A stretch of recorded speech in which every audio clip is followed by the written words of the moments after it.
1년 반 동안 요한복음의 말씀을 지난주에 마치고 이제 오늘부터 구약 레위기의 말씀을 시작하려고 합니다. 성도들이 성경 가운데서 가장 어려워하며 잘 읽지 않는 부분이 바로 레위기입니다. 우리는 보통 아이들에게 성경을 읽어주거나 처음 성경을 읽는 부분이 대부분 창세기 또는 시편 또는 신약의 마태복음입니다. 그런데 유대인들은 지금도 아이들에게 제일 먼저 읽히는 부분이 레위기라고 합니다. 우리하고는 조금 다른 이해하긴 힘든 부분이죠. 그러나 우리가 레위기 말씀을 보게 되면 그 이유를 알게 될 것입니다. 오늘은 레위기를 시작하는 첫 시간으로 배경과 개론에 대해서 말씀을 드리고자 합니다. 앞으로 언제 마칠지는 모르지만 구약 성경의 가장 중심적 역할을 하는 레위기 말씀을 통해서 신령한 영적 은혜를 함께 충만히 받아 누리는 귀한 시간이 되기를 주님의 이름으로 소망합니다. 먼저 레위기와 구약 성경들과의 관계를 우리가 좀 이해를 하고 넘어가면 좋겠습니다. 이 레위기가 구약 성경들, 다시 말해서 창세기, 출애굽기, 민수기, 신명기, 그 다음에 역사서 12권, 그리고 시가서 5권, 그리고 예언서 17권과 어떤 관계가 있는가? 그리고 이 레위기가 신약과는 또 어떤 관계가 있는가를 우리가 잠깐 살펴보겠습니다. 먼저 창세기와 레위기의 관계는 레위기 이 율법, 이 언약을 어떤 분과 맺었는가를 기록하는 책입니다. 출애굽기는 레위기 언약을 맺게 된 역사적 과정을 기록한 책입니다. 민수기는 레위기 율법대로 사는 광야 훈련을 기록한 책입니다. 신명기는 레위기 율법의 재해석을 기록한 책입니다. 그리고 역사서 12권과 레위기와의 관계는 레위기 율법을 지키고 살았는지를 기록하는 책입니다. 그리고 시가서와의 관계는 레위기 율법을 지킴으로 하나님을 찬양 드림을 기록하는 책입니다. 그리고 마지막으로 예언서에 기록된 레위기와의 관계는 레위기 이 율법을 지키지 않을 때 저주 예언을 기록한 책입니다. 그러니까 구약 성경의 모든 성경의 그 밑바탕에는, 그 중심에는 이 레위기, 이 율법, 이 언약의 말씀이 있다라는 사실입니다.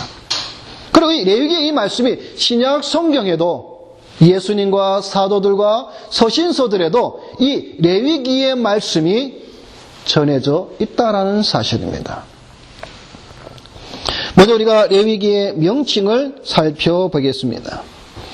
레위기의 히브리어 명칭은 구약 성경의 첫 제목과 마찬가지로 첫 단어를 따와서 와이크라라고 부릅니다.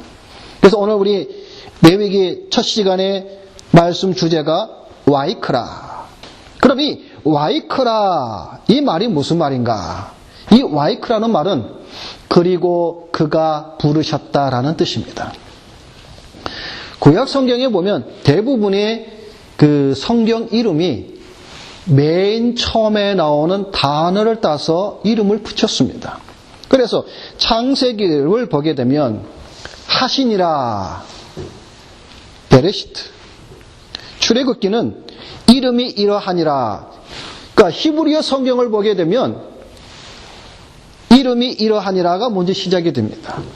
그래서 시모트라고 이름이 붙여져 있습니다.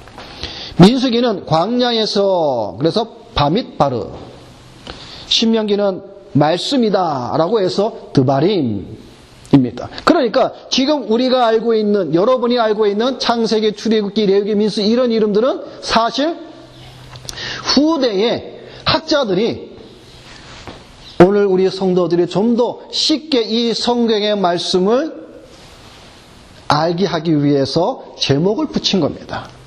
그래서 원래는 창세기, 출애굽기, 레위기 이러지 않았습니다. 그래서 베레스트, 다시 말해서 하신이라, 창조하시니라.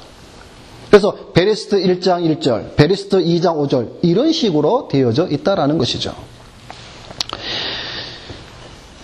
그러니까 원래 이름도 우리가 지금 사용하고 있다는 것과는 이제 다르다고 말씀을 드렸습니다. 지금 우리가 보고 있는 것은 레위기입니다. 레위기는 레위 사람들에 관하여라는 뜻입니다. 그러니까 레위 사람들이 하는 것, 레위 사람들이 무엇을 하는 사람들입니까? 제사 드리는 것이죠. 그래서 레위기라고 학자들이 이름을 붙였다라는 것입니다. 레위기는 아까 말씀을 드린 것처럼 그리고 그가 부르셨다. 다시 말해서 여호와께서 부르셨다라는 것이죠. 그래서 여러분 영어 성경을 보게 되면 레위기 1장 1절 첫 시작이 무엇으로 시작되냐면 and로 시작합니다. And the Lord called 이렇게 시작을 합니다. 그런데 우리 한글 성경에는 그렇게 되어 있지 않죠. 그리고라고 시작합니다. 여러분 그리고라는 말은 어떤 의미입니까?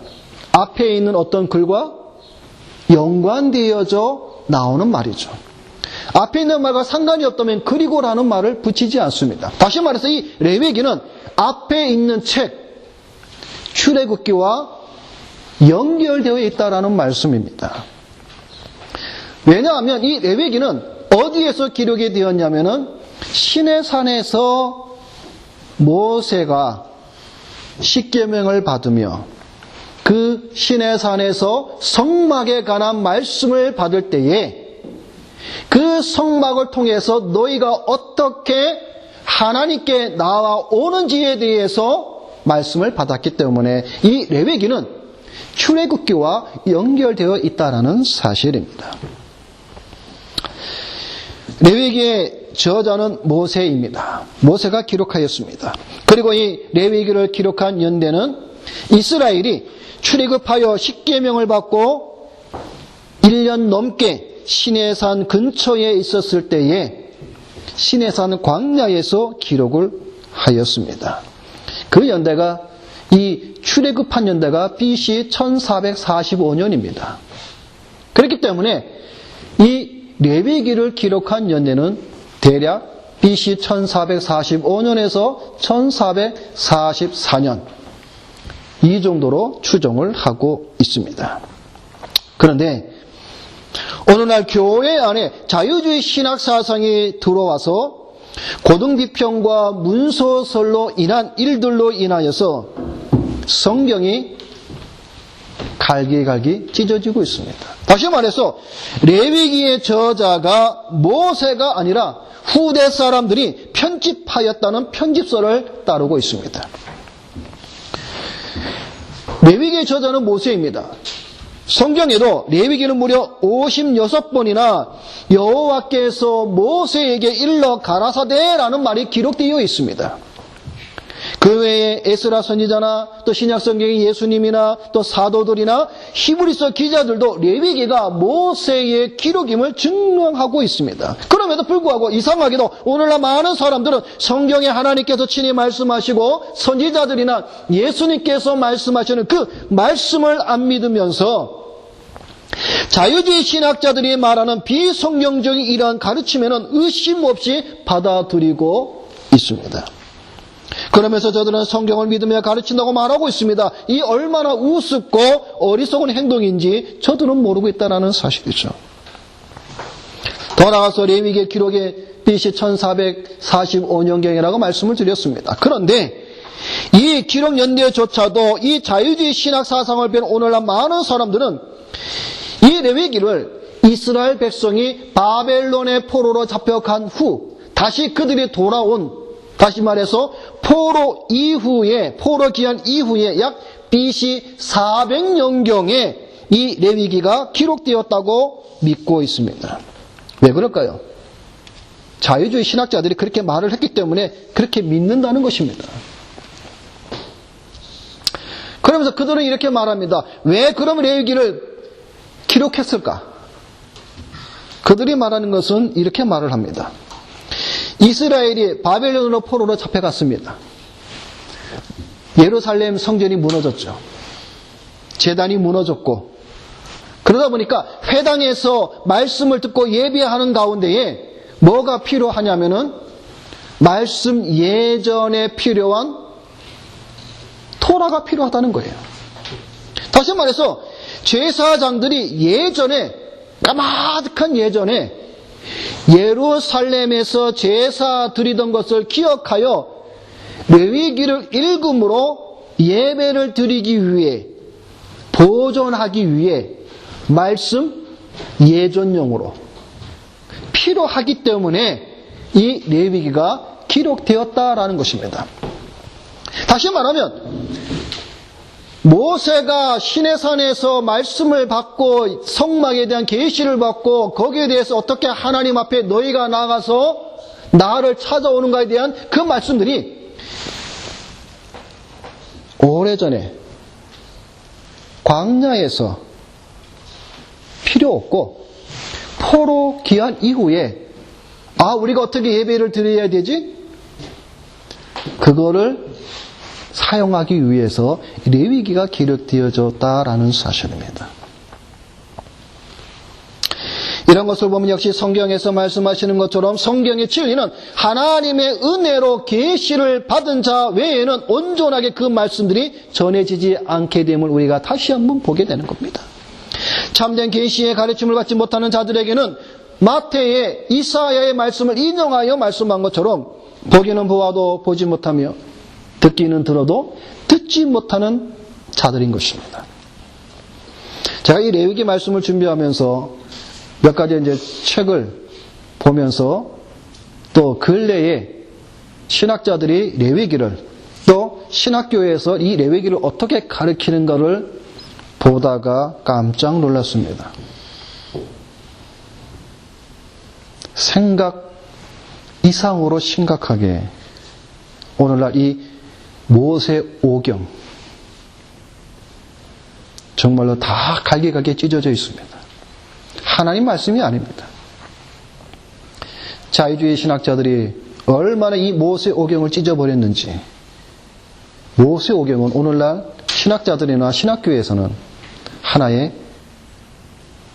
문서, 하나의 어떤 수많은 사본들 가운데에 몇 가지를 편집해서 모세가 아닌 그냥 후대에 이름 없는 어떤 자들이 모아서 만든 것이 모세오경이다라고 가르칩니다.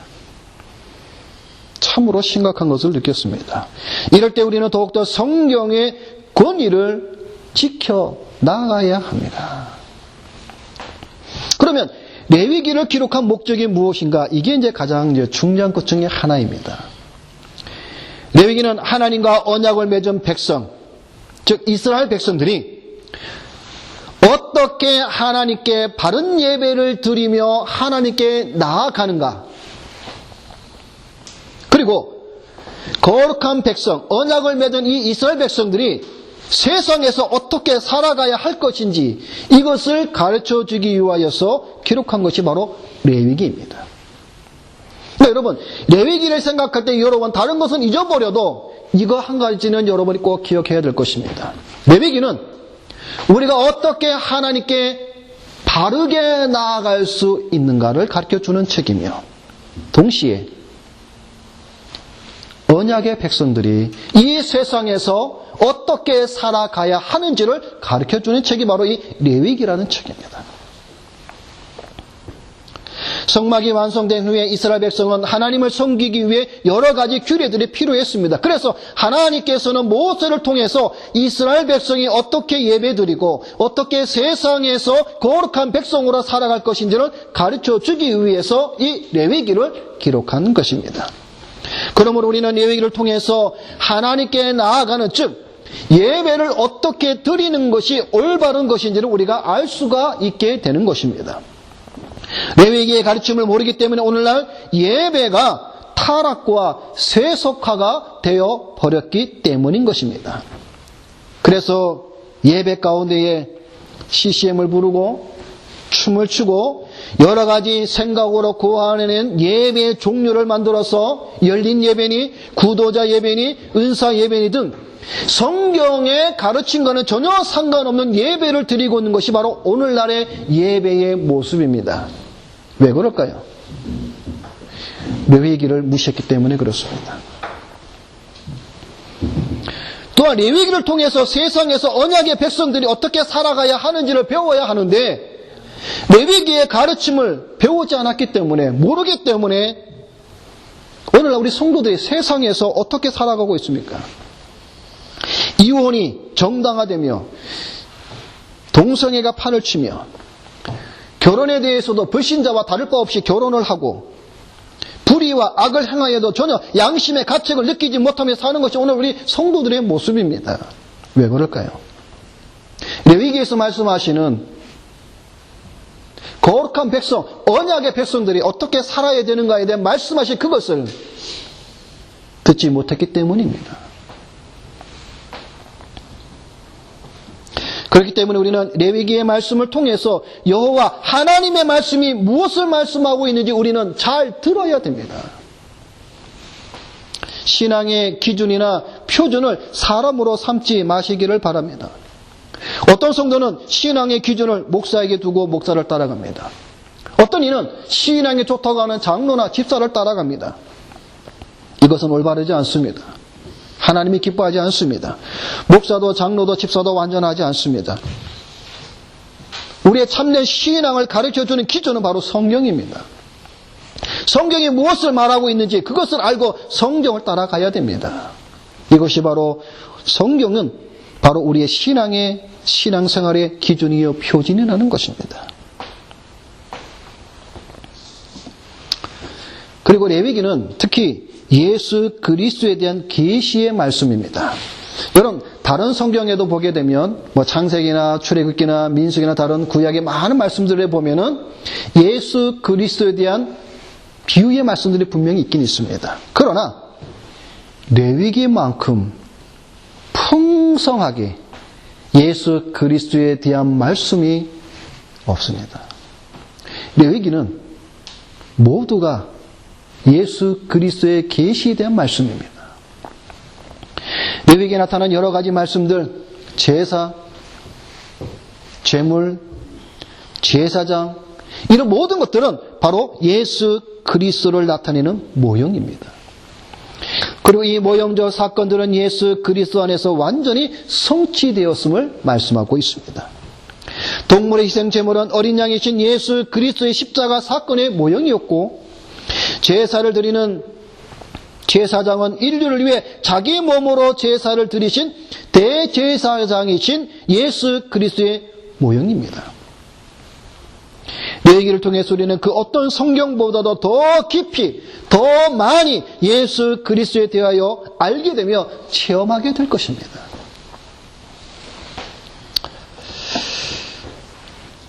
또 우리가 하나 볼 수 있는 것은 레위기의 구조입니다. 아까 제가 말씀을 드린 중요한 것 중에 하나, 여러분 잊어버리지 말라고 말씀드린 것 뭐죠? 기록 목적이죠. 이 기록 목적이 뭐예요? 하나님께 나아가는 방법, 그리고 세상에서 어떻게 살아가는가. 레위기 구조가 이렇게 되어 있다는 겁니다.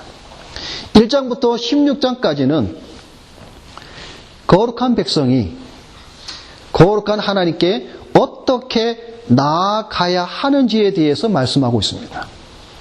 그리고 17장부터 마지막 27장까지는 거룩한 백성이 이 세상에서 어떻게 살아가야 하는지에 대해 말씀을 하고 있습니다. 그러니까 레위기의 이 구조는 레위기를 기록한 목적과 같다라는 겁니다. 그래서 1장부터 16장까지의 말씀을 보게 되면 제사법이 나오고, 제사장 위임식이 나오고, 정결법이 나오고, 대속죄일에 대한 말씀이 기록되어 있습니다. 그리고 17장부터 27장까지는 세상 풍속에 대해서 성도들이 어떻게 해야 되는가,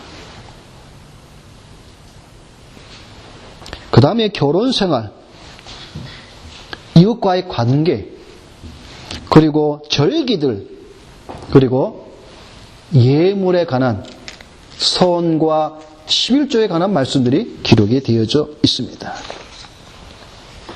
이제 우리가 본론적으로 말씀으로 들어가기 전에 우리는 먼저 또 한 가지의 중요한 두 가지의 주제를 우리가 생각을 해야 합니다.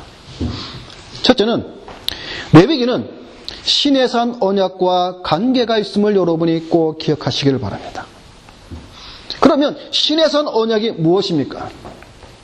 여러분, 제가 몇 번 여러분에게 말씀을 드렸습니다. 신의 산 언약 여러분 무엇입니까? 우리 한번 찾아볼까요? 우리 출애굽기 19장. 여러분, 이 신의 산 언약은 여러분 우리가 잊어서는 안 됩니다.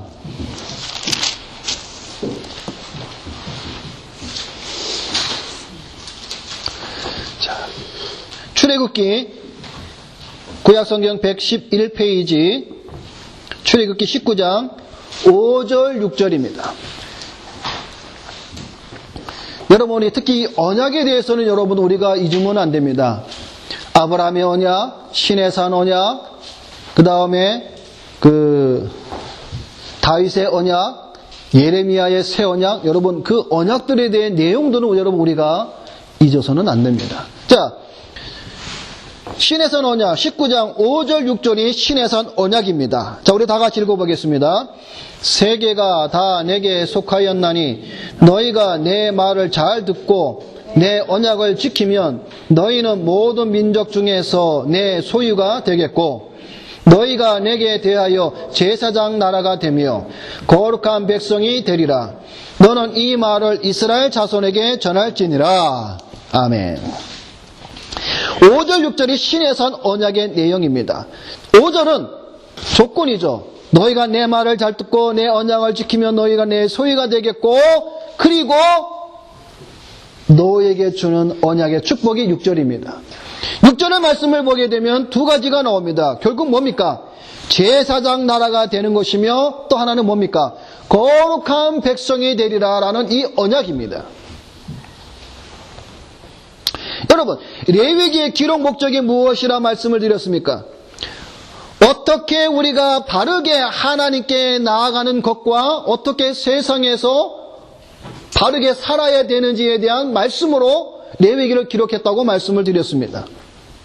신의 산 언약의 두 가지 중요한 내용이 바로 동일하죠. 뭐입니까? 제사장 나라와 거룩한 백성입니다. 이것은 신약에도 동일하게 우리에게 말씀을 해주고 있습니다. 여러분, 베드로전서 2장 9절에 무엇라고 말씀하고 있습니까? 오직 너희는 택하신 족속이요 왕 같은 제사장들이요 거룩한 나라요 그의 소유된 백성이니. 여러분, 신약 성경에도 우리에게 동일하게 말씀하고 있습니다. 제사장, 어떤 제사장? 왕 같은 제사장. 그리고 거룩한 백성. 그러니까 제사장 나라에 대한 내용이 어떻게 하나님께 바른 예배를 드리냐, 이것에 대한 말씀이며, 그리고 거룩한 백성에 대한 내용이 어떻게 살아가야 하는 것인지에 대한 내용. 그러니까 레위기는 신의 산 언약에 대한 풀이라고 보면 되겠습니다. 제사장의 나라로서 어떻게 우리가 하나님께 나가며 거룩한 언약의 백성으로서 어떻게 우리가 이 세상에서 살아갈 것이에 대한 이 신의 산 언약에 대한 성경 풀이가 바로 레위기라는 것이죠. 여러분, 성도는 왕 같은 제사장입니다. 제사장 나라의 제사장들입니다. 그러면 제사장으로 살아가야 됩니다. 누가요? 우리 그리스도인들이. 여러분, 성경에 보면 우리 성도들을 가리켜서 여러 가지 많이 표현을 하죠. 예를 들면 우리의 시민권은 하늘에 있다. 또 한 가지 우리 성도를 가리켜서 표현하는 것이 뭐냐면 제사장입니다. 제사장. 내가 크리스찬이라고 말하는 것은 그 크리스찬 속에 어떤 것이 들어있냐면 또한 나는 제사장이다라는 말입니다. 어떤 제사장이요? 왕 같은 제사장입니다. 그러므로 예수 그리스도를 믿는 참된 성도들은 모두가 다 누구입니까? 왕 같은 제사장입니다. 그리고 거룩한 백성입니다. 왕 같은 제사장이기에 제사장 나라에서 우리가 제사를 드리며 거룩한 백성으로 살아가야 되면 당연한 이치입니다. 그런데 성도들이 오늘날 제사장으로 살아가야 함에도 불구하고 그렇게 살지 않습니다.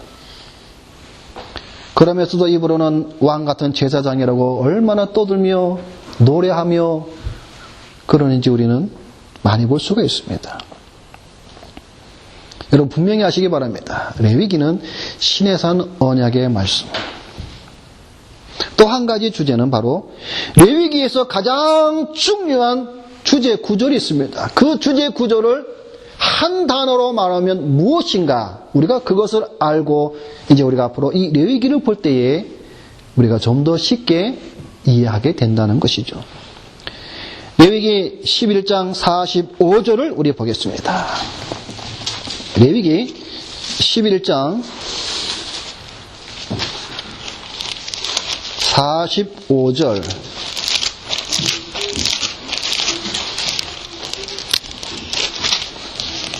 자, 구약성경 162페이지 레위기 11장 45절.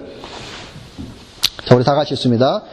나는 너희의 하나님이 되려고 너희를 애굽 땅에서 인도하여 낸 여호와라. 내가 거룩하니 너희도 거룩할지어다. 아멘. 여러분, 이 중심 구조를 우리가 한 단어로 우리가 말할 수가 있습니다. 그것이 무엇일까요? 거룩입니다. 그래서 여러분, 레위기는 거룩입니다.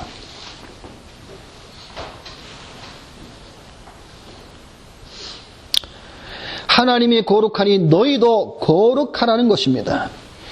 여러분, 이 거룩이라는 의미가 무엇입니까? 원래 원어의 이 거룩이라는 의미는 구별입니다. 구별.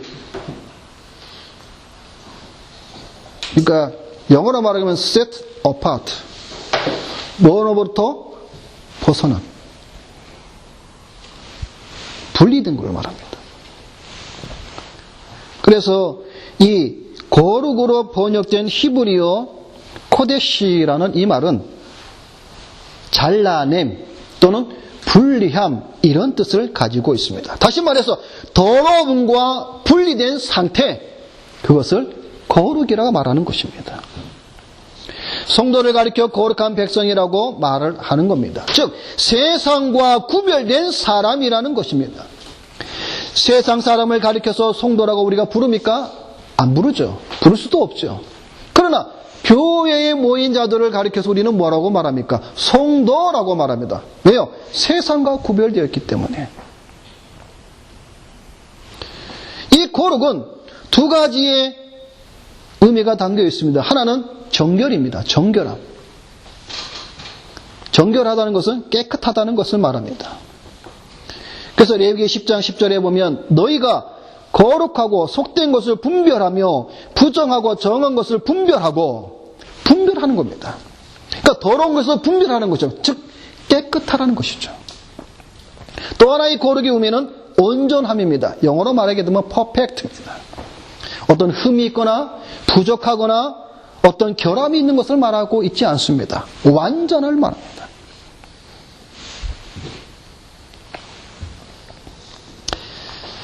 이제 우리가 레위기를 이제 살펴볼 텐데, 오늘 본문의 말씀 1절과 2절을 보게 될 텐데, 여러분, 앞으로 우리가 레위기를 보면서 여러분이 우리가 항상 잊어버리지 말아야 할 것은 레위기를 기록한 목적이 무엇이고, 이 레위기는 신의 산 언약과 관계가 되어져 있으며, 레위기는 거룩이라는 이 한 단어로 앞으로 우리가 이 레위기를 봐야 한다는 사실입니다. 자, 1절 말씀을 봅니다. 여호와께서 회막에서 모세를 부르시고 그에게 일러 가라사대 라고 시작을 합니다. 여호와께서 부르시는 장면으로 시작을 합니다. 여기서 우리는 하나님이 어떤 분이신가를 이해해야 합니다. 지금 부르시는 이가 누구입니까? 여호와입니다. 여러분, 여기서 이 하나님의 명칭을 우리가 기억을 해야 됩니다.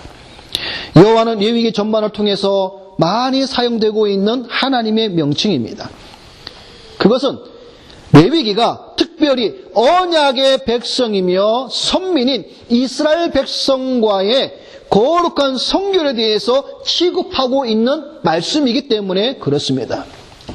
여러분, 여호와 무슨 뜻입니까? 여러분이 많이 사용을 하지 않습니까? 우리가 기도할 때 하나님 또는 여호와 하나님, 또 우리 하나님 이름을 여호와라고 우리가 부르지 않습니까? 그러면 여호와라는 뜻이 뭔지 우리가 알고 있어야 되죠. 여호와라는 말이 무슨 뜻입니까? 여호와의 뜻은 언약의 하나님이라는 뜻입니다. 그리고 구속주 하나님이라는 뜻입니다. 언약의 하나님이라는 뜻이기에 언약의 백성인 이스라엘 백성과 관련하여 사용되어지는 그러한 명칭인 것입니다.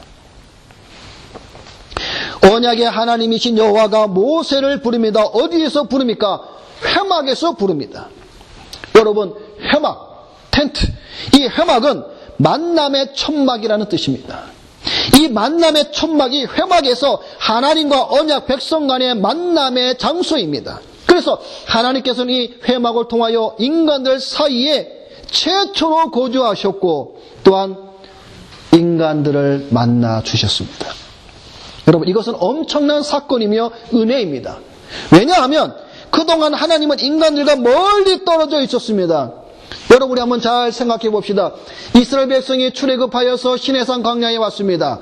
거기에서 하나님이 이스라엘 백성에게 나타나셨습니다. 어디에 나타나셨습니까? 시내산 꼭대기에 나타나셨습니다. 빽빽한 구름과 천둥 소리로 하나님께서 시내산 꼭대기에 임재하셨습니다. 하나님은 인간과 가까이 하지 않았습니다. 멀리 떨어져 있었습니다. 그런데 회막을 통하여서 하나님께서는 이제 인간들 가운데에, 우리 가운데에 하나님이 임재하셨다라는 사실입니다. 이것이 얼마나 은혜인지 모릅니다. 이제는 멀리 계신 하나님이 아니라 우리와 가까이 계시는 하나님이심을 말씀하고 있는 것입니다. 즉 임마누엘의 하나님을 말씀하고 있는 겁니다. 여러분, 임마누엘의 뜻이 무엇입니까? 하나님이 우리와 함께 계시다라는 뜻입니다. 특히 여기서 회막을 통하여 인간을 사이에 거주하신 하나님의 이 거주의 말씀은 장차 말씀이 육신되어 우리 가운데 거하신 예수 그리스도의 거주를 예표하는 말씀입니다. 이 회막은 다른 말로 성막, 증거막, 범막, 여호와의 전, 여호와의 장막이라고 우리가 부르기도 합니다. 회막에서 모세를 부르신 여호와께서 이스라엘 자손에게 고하여 말씀을 하고 있습니다. 그 말씀이 무슨 말씀입니까? 2절입니다. 이스라엘 자손에게 고하여 이르라. 너희 중에 누구든지 여호와께 예물을 드리려거든 가축 중에서 또는 생축 중에서 소나 양으로 예물을 드릴지니라. 하나님은 이스라엘 백성에게 자신에게 나아올 때 어떻게 나아와야 하는지를 지금 말씀하고 있는 겁니다. 이것은 무슨 말인가 하면 하나님이 제시하시는 방법으로 하나님께 나아가야 함을 말씀하고 있다라는 겁니다. 여러분, 오늘 우리 예배도 마찬가지입니다. 예배도 우리 마음대로 예배의 형식을 만들어서 드리는 것이 아닙니다. 하나님께서 제시하시는 방법으로 예배를 드려야 한다라는 사실입니다. 여러분, 웨스트민스터 대의문답 109문에 보면 제2계명에 금지된 죄가 무엇인가에 대해서 질문을 합니다. 여러분, 10계명의 두 번째 계명 있죠? 그 두 번째 계명에 대해서 죄가 무엇인지에 대해서 가르쳐주고 있는데 거기에 대한 우리의 신앙의 고백은 무엇이냐 하면 이렇습니다. 제2계명에 금지된 죄들은 하나님께서 친히 제정하지 않으신 어떤 종교적 예배를 고안하고 사용하는 것이며 이는 하나님의 예배를 부패케 하는 미신적이며 신석 모독이다라고 가르쳐주고 있습니다. 다시 말해서 우리 개혁자들은 하나님 앞에 예배 드리는 것을 레위기에 있는 말씀을 통해서 우리에게 성경적으로 지금 가르쳐주고 있다는 사실입니다. 하나님은 이스라엘 백성에게 너희가 나에게 나올 때 어떻게 나와야 되느냐? 너희가 알아서 나오라. 그렇게 말씀하지 않았다라는 것이죠. 하나님이 지금 제시하고 있습니다. 너희가 내게 나올 때에 어떻게 해야 되느냐? 자, 그 다음 말씀을 봅니다. 너희 중에 누구든지 라고 말씀하고 있죠. 이 말은 이스라엘 백성이면 누구든지 하나님 백성의 자격으로 하나님께 예물을 드리며 나올 수 있다라는 것입니다. 다른 말로 말하면 하나님께 예물을 드리는 데 있어서 남녀노소 빈부귀천 구별이 있을 수 없다라는 말씀입니다. 그리고 자원하는 심령으로 예물을 드리라고 말씀하고 있는 겁니다. 여기서 여러분 이 예물이라는 단어는 고르반입니다. 고르반. 여러분 고르반 어디서 많이 들어보지 않았어요? 신약 성경에도 보면은 고르반 그래갖고 이 이스라엘 백성들이 잘못 사용하는 경우에 대해서 예수님이 책망하고 있는 장면이 나옵니다. 어쨌든 자, 이 예물은 여러분 어떤 뜻이냐면은 이 고르반은 카랍이라는 동사에서 나온 단어인데 가까이 가져가다라는 뜻입니다. 다시 말해서 예물은 인간이 하나님께 가까이 갈 때에 가지고 가는 선물입니다. 그게 예물이에요. 다시 말해서 예물의 근본적 의미는 하나님께 나아가기 위한 것이라는 겁니다. 하나님과 가까이 하나님께 가까이 나아가기 위해서 예물을 들고 나가는 겁니다. 그래서 성경은 우리에게 뭐라고 말씀하고 있냐면은 너희가 하나님 앞에 나아갈 때는 빈손으로 나가지 말지니라 말씀하고 있는 겁니다. 출애굽기 23장 15절. 여러분 출애굽기 23장에는 시내산에서 모세가 하나님으로부터 십계명과 성막에 관한 말씀을 듣는 장면들입니다. 거기에서 뭐라고 말씀해주고 있냐면 23장 15절에 너희가 내 앞에 나올 때는 빈손으로 내게 보이지 말지니라.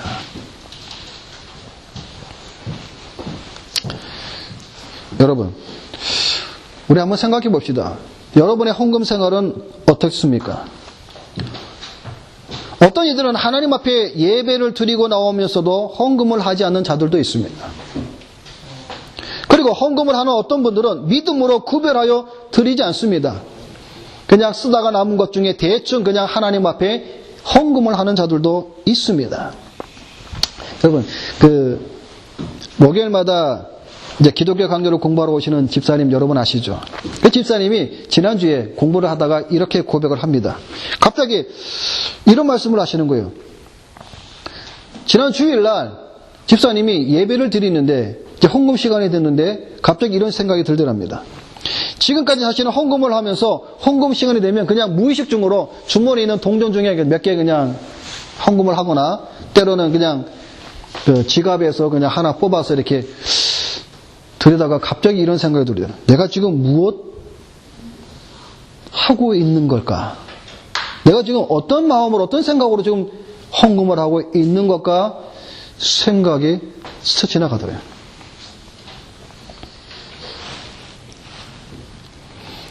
그래서 이러면 안 되겠다. 그래서 그 헌금에 대해서 다시 한번 생각을 하게 되었다고 그러더라고요. 근데 사실은 이런 생각을 가진 성도들이 의외로 많습니다. 그저 동냥하듯이. 그리고 여러분, 부모들은 자녀들에게 헌금 생활을 가르쳐야 합니다. 자녀들이 하나님 앞에 나아갈 때 빈손으로 나가지 않도록 점검해야 됩니다.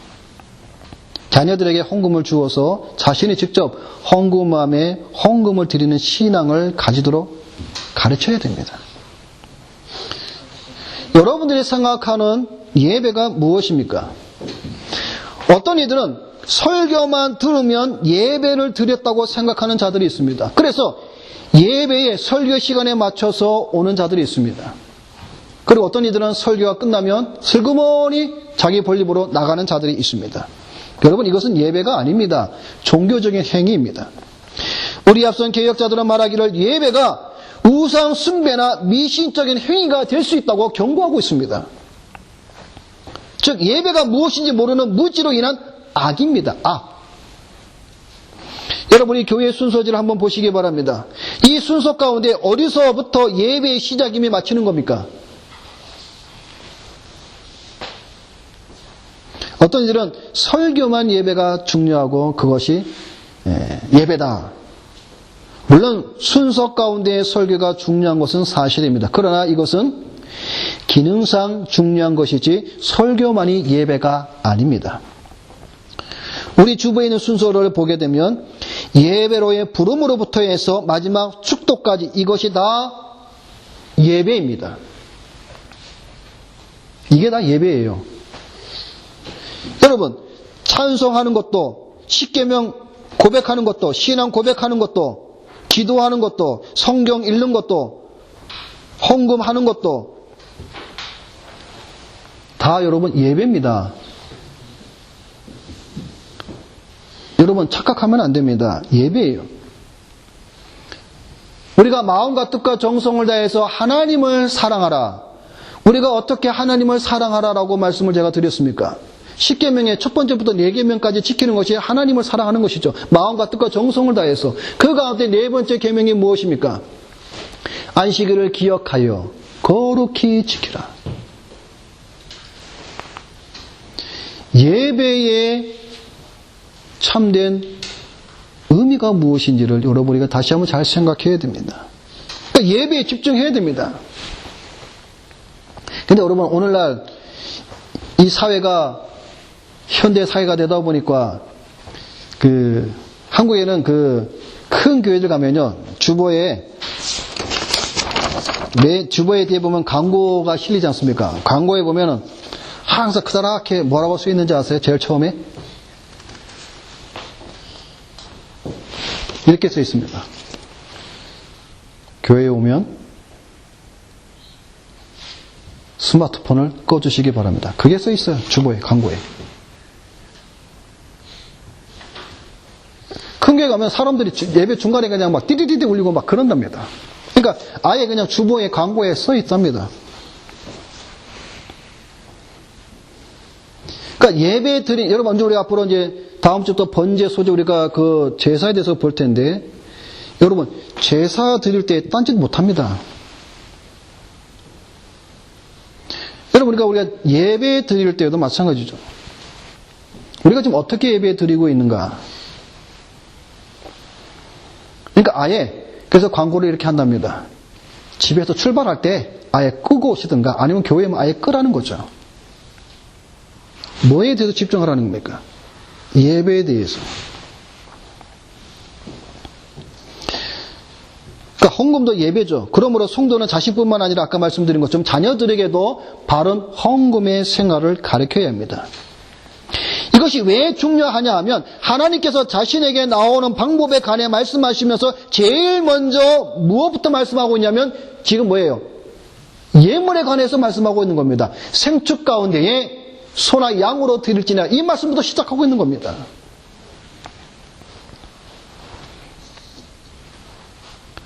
여러분 이사야 1장에 보면 이런 말씀이 있습니다.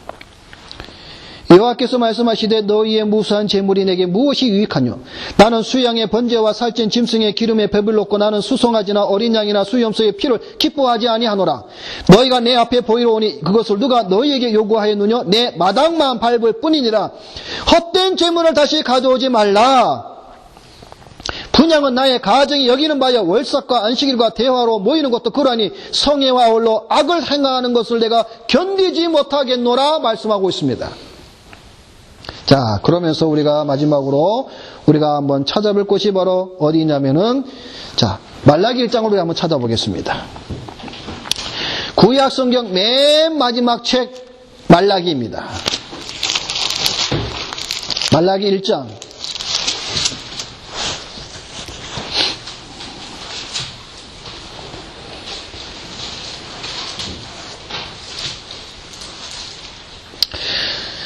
자, 구약성경 말라기 1장.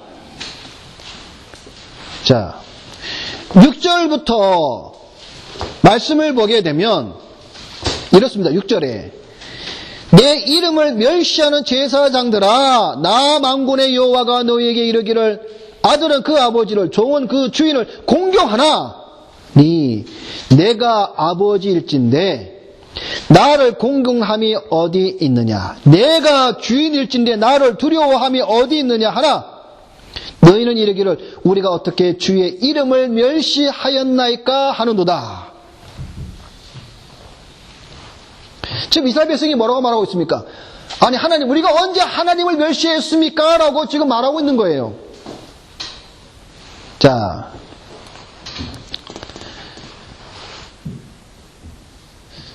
(7절은) 건너뛰고, 자, 8절 말씀 우리 다 같이 읽습니다. 만군의 여호와가 이르노라, 너희가 눈먼 희생 제물을 바치는 것이 어찌 악하지 아니하며 저는 것 병든 것을 드리는 것이 어찌 악하지 아니하냐? 이제 그것을 너희 총독에게 드려보라. 그가 너를 기뻐하겠으며 너를 받아 주겠느냐? 자, 9절을 넘어가고, 자, 10절 다 같이 읽습니다. 만군의 여호와가 이르노라, 너희가 내 제단 위에 헛되이 불사르지 못하게 하기 위하여 너희 중에 성전문을 닫을 자가 있었으면 좋겠도다. 내가 너희를 기뻐하지 아니하며 너희가 손으로 드리는 것을 받지도 아니하리라. 여러분, 지금 하나님이 얼마나 지금 진노하고 있습니까? 성전문을 닫았으면 좋겠다. 이사야는 뭐라고 했습니까? 내 마당만 밟는다, 이 악한 자들아.